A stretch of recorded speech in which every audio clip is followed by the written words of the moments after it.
এইভাবে চারা তুলি, এইভাবে চারা তুলে মানে চারার গোড়ায় মাটি ধরে গাড়ার পরে চারাটা জামটে কম রোদে আর চারাটা মানে সুস্থ থাকে। আর যদি টাইনে তুলি গাছের গোড়ায় মোটামুটি মাটি থাকে না, গাছগুলা মোটামুটি চারাগুলা মরে যাওয়ার ভয় থাকে। ওই জন্য এইভাবে তোলা হয় যাতে মাটি থাকে, মাটি থাকলে মানে রোদ উঠে, প্রচুর পরিমাণে রোদ থাকে আর কি।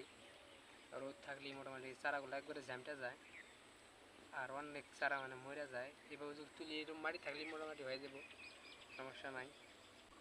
আর যদি টেনে টেনে যদি তুলি চারা এই যে এরকমভাবে মাটি একবারে থাকে না, এই চারাগুলো লাইগা ধরতে অল্প টাইম লাগে। যেহেতু এরকমই তুললে গেলা গাছের ঘরে মাটি থাকে, গাছটা মানে অল্প ঝামটে কম আর গাছটা সবল তাজা থাকে। এই যে এরকম মাটি থাকলে গা এই গাছগুলো ফট করে মানে নাইগা ধরো মাটির সাথে গাড়ার পরে। আর যে পরিমাণে রোদ উঠে মানে প্রচুর